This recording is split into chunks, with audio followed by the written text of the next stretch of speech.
स्वागत दोस्तों,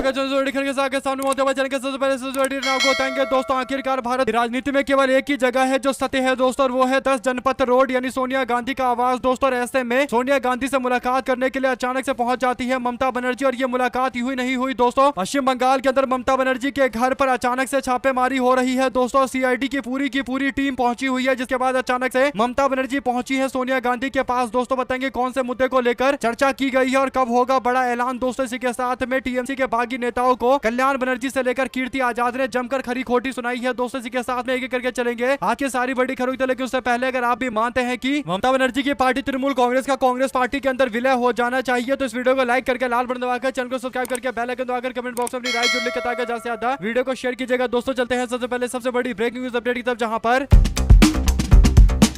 अचानक से खबर सामने आती है दोस्तों कि फर्जी हस्ताक्षर यानी फर्जी दस्तखत के मामले को लेकर अब जांच की आंच पहुंच गई है ममता बनर्जी के घर दोस्तों। ममता बनर्जी के कालीघाट मौजूद आवास पर बड़ी संख्या में सीआईडी के अधिकारी पहुंच गए दोस्तों, यानी बड़ी संख्या में पुलिस से जुड़े हुए लोग पहुंच गए और भारी संख्या में महिला पुलिस फोर्स भी दिखाई दे रही है दोस्तों, यानी सीआईडी के लोग दिखाई दे रहे हैं। ऐसे में अगर ममता बनर्जी कालीघाट पर अपने आवास पर मौजूद रहती दोस्तों, तो जरूर उनसे पूछताछ की जाती और यहाँ तक की गिरफ्तार करने की भी एक बड़ी साजिश हो सकती है ममता बनर्जी के खिलाफ। इसीलिए महिला पुलिस को भी बड़े स्तर पर भेजा गया है दोस्तों। इन्हीं कारणों से अचानक से ममता बनर्जी दिल्ली में मौजूद रहती है दोस्तों। इसके बाद उन्होंने सबसे पहले कांग्रेस पार्टी की नेत्री सोनिया गांधी के घर पर जाने का फैसला लिया दोस्तों, यानी 10 जनपथ रोड पर अचानक से पहुंच जाती है ममता बनर्जी और उनकी गाड़ी को सोनिया गांधी के आवास में जाते हुए देखा गया। इस पर कई सारे मीडिया की तरफ से रिपोर्टें छप रही है दोस्तों। जो रिपोर्ट है उसके अनुसार ममता बनर्जी और सोनिया गांधी के बीच में बीते दिन इंडिया गठबंधन की बैठक के दौरान बातचीत हुई है दोस्तों। बातचीत के बाद एक बड़ा ऐलान किया जाएगा और वो कल या परसों में किया जा सकता है। या तो तृणमूल कांग्रेस का कांग्रेस पार्टी के अंदर विलय कराया जाएगा दोस्तों, या फिर कांग्रेस पार्टी के वकील ममता बनर्जी की लड़ाई लड़ते हुए नजर आएंगे। इन दोनों में से कोई एक बड़ा मामला देखने को मिल सकता है। इस पूरे मामले को लेकर कह सकते हैं कि अंतिम फैसला सोनिया गांधी ही लेंगे कि आखिर तृणमूल कांग्रेस से क्या चाहती है दोस्तों। लेकिन तृणमूल कांग्रेस धीरे धीरे करके समाप्त होती चली जा रही है। 20-22 सांसद उनके पहले ही पलटी मारने के लाइन में लगे पड़े हैं दोस्तों। 50 से ज्यादा विधायकों ने पहले ही पलटी मार ली है, तो तृणमूल कांग्रेस अपने सबसे खराब दौर से गुजर रही है। ऐसे में सोनिया गांधी से मुलाकात करके किन मामलों पर चर्चा की गई है दोस्तों, इस बारे में कोई अपडेट नहीं दी गई। जो भी जानकारी से जुड़ी आती रहेगी आप लगातार पहुंचाते रहेंगे। इसी के साथ में चलते हैं एक और बड़ी खबर की तरफ दोस्तों, जहां पर तृणमूल कांग्रेस में बगावत की खबरों के बीच में पार्टी के सांसद कल्याण बनर्जी और कीर्ति आजाद ने प्रेस कॉन्फ्रेंस करते हुए बागी नेताओं को जमकर अपने निशाने पर लिया दोस्तों। दोनों नेताओं ने आरोप लगाया कि पार्टी के खिलाफ चल रही गतिविधि के पीछे भारतीय जनता पार्टी का हाथ है और तृणमूल कांग्रेस ने बागी सांसदों को गद्दार बताते हुए उन पर राजनीतिक स्वार्थ के लिए पार्टी को नुकसान पहुंचाने का आरोप लगाया। कीर्ति आजाद ने बागी सांसदों को खुली चुनौती दी है दोस्तों। कीर्ति आजाद ने कहा कि 29 सांसद मां माटी मानुस के नाम पर लोकसभा चुनाव जीतकर आए थे और जो भी लोग भागना चाहते हैं उनको सबसे पहले तृणमूल कांग्रेस से इस्तीफा देकर चुनावी मैदान में उतरना चाहिए। टीएमसी का मुकाबला करो और सीट अगर जीत गए बीजेपी के टिकट पर तो इसे जनता के द्वारा माना गया और दिया गया जनादेश माना जाएगा, लेकिन हिम्मत है तो ये करके दिखाओ। ऐसे पार्टी से इस्तीफा देकर भारतीय जनता पार्टी में चले जाना, और वो भी तब जब टीएमसी के टिकट पर चुनाव जीते हो। और टीएमसी की पूरी राजनीति बीजेपी और सांप्रदायिक विचारधारा के विरोध में रही है और इसीलिए आम जनता का जो वोट पड़ा है टीएमसी के नाम पर वो सांप्रदायिकता के खिलाफ पड़ा है और इसीलिए इनको इस्तीफा देकर मैदान में कूदना चाहिए अगर है हिम्मत तो। अगर आप भी मानते हैं दोस्तों एकदम चैलेंज सही है। अगर इनको लगता है कि ममता बनर्जी को लेकर आम जनता के बीच में अब किसी भी तरीके का कोई जनता का मन नहीं रहा है, तो एक बार चुनाव लड़कर ही देख ले। 2 शब्द जरूर लिखकर बताएगा दोस्तों। ज्यादा से ज्यादा वीडियो को शेयर कीजिएगा। चलते हैं एक और बड़ी खबर की तरफ, जहां पर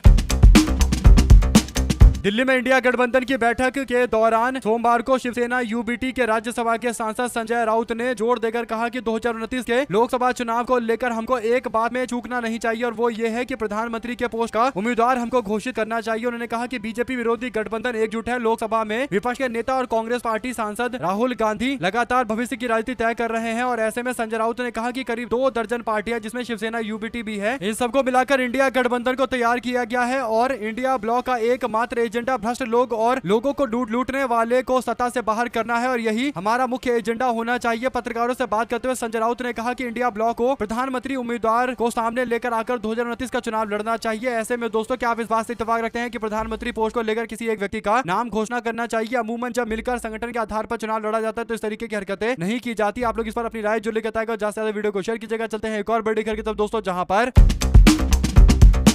बिहार के विधान परिषद के चुनाव में टिकट नहीं मिलने से नाराज राष्ट्रीय जनता दल के अनुसूचित जनजाति और जाति प्रकोष्ठ के राष्ट्रीय अध्यक्ष ने अपने पोस्ट से इस्तीफा दे दिया। दोस्तों, वरिष्ठ नेता शिवचंद्र राम ने इस्तीफा देते हुए कहा कि आरजेडी ने उनका इस्तीफा स्वीकार भी कर लिया है। ऐसे में मंगलवार को आरजेडी के मुख्य प्रवक्ता शक्ति सिंह यादव ने स्पष्ट कहा कि शिवचंद्र राम का इस्तीफा स्वीकार नहीं किया गया है। उन्होंने बताया कि इस्तीफे की घोषणा के बाद पार्टी के मुख्य सचेतक कुमार सर्वजीत कई वरिष्ठ नेताओं ने शिवचंद्र राम से बातचीत की है और उनसे कहा है कि आप पार्टी से दूर नहीं जाएंगे, आप पार्टी के मजबूत कार्यकर्ता हैं, मिलकर मुकाबला करेंगे, भाजपा का डटकर मुकाबला करेंगे और इसीलिए सारे लोगों को एकजुट होने के लिए बोला जा रहा है। दोस्तों, इनका इस्तीफा मंजूर नहीं किया गया है। ये चाह रहे थे कि इनको एमएलसी का एक पोस्ट दिया जाए। इसको लेकर लगातार संघर्ष जारी था। दोस्तों, ऐसे में अगर आप भी मानते हैं कि दलित और आदिवासी समाज के लोगों को पूरी तरीके से प्राथमिकता मिलनी चाहिए और उनको समर्थन मिलना चाहिए तो अपनी राय जरूर लिख बताएगा। दोस्तों, ज्यादा से ज्यादा वीडियो को शेयर कीजिएगा। चलते हैं एक और बड़ी खबर की तरफ, जहां पर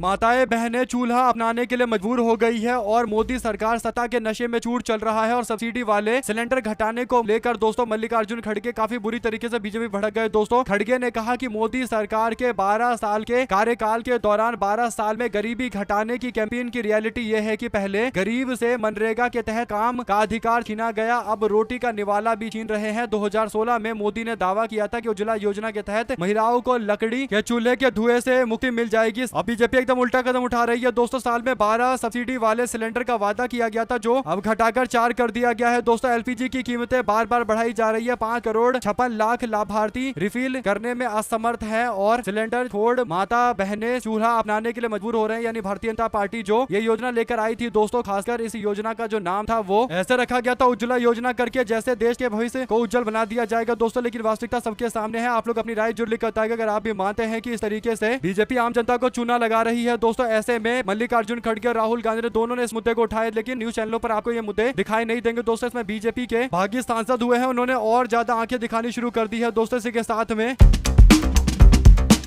तृणमूल कांग्रेस के सुप्रीमो ममता बनर्जी इस वक्त परेशानियों से जूझ रही है। दोस्तों, ऐसे में उनकी पार्टी के सांसदों के द्वारा विवादित बयान देने का दौर लगातार जारी है। दोस्तों, आपको बता दें कि ममता बनर्जी के साथ रहकर बंगाल की राजनीति के सबसे बड़े उद्योगपति यूं कहिए कि और सांसद जिनको कोई जानता भी नहीं था दोस्तों, उन सबको सांसद बनने का मौका मिला और ममता बनर्जी ने चाहे फिल्म हो या फिर कोई और क्षेत्र हो, महिलाओं को ला लाकर बड़ी जिम्मेदारी दी। दोस्तों, ऐसे में तृणमूल कांग्रेस की सुप्रीमो ममता बनर्जी के लिए परेशानी और ज्यादा तब बढ़ गई दोस्तों, जब उनके ही अपने सांसद शताब्दी रॉय ने भी विवादित बयान देते हुए कहना शुरू कर दिया कि ममता बनर्जी अब दीदी वो नहीं रही जो पहले थी, यानी दीदी अब बदल गई है। उन्होंने आरोप लगाया कि पार्टी में उनकी आवाज कोई सुनने वाला नहीं है और ममता बनर्जी तो बिल्कुल भी नहीं सुनती है। ऐसे में दोस्तों, ममता बनर्जी पर अब यह आरोप लगा रही है अब इनको पार्टी छोड़ना है तो कुछ भी बोल रही है, क्योंकि इनका दावा है कि ममता बनर्जी 2009 में हमारे साथ पूरी तरीके से खड़ी रहती थी, लेकिन अब वो पूरी तरीके से बदल गई है। यानी ऐसे ऐसे दावे चल रहे हैं दोस्तों जिसकी कोई मतलब सिर पैर नहीं है, फिर भी ऐसा बोलकर मामले से बचने की कोशिश कर रहे हैं, क्योंकि सबको भागना है, भारतीय जनता पार्टी के साथ जाना है तो कहीं ना कहीं मौका ढूंढ रहे हैं और कुछ ना कुछ उल्टा बयान तो देना ही पड़ेगा दोस्तों। इसीलिए ये उल्टा बयान देते हुए ममता बनर्जी पर आरोप लगा रहे हैं कि ममता बनर्जी यानी दीदी बदल गई है। 2 शब्द ऐसे नेताओं के बारे में लिखकर जरूर बताएगा और ज्यादा से ज्यादा वीडियो को शेयर कीजिएगा। साथ साथ चलते हैं एक और बड़ी खबर की तरफ दोस्तों, जहां पर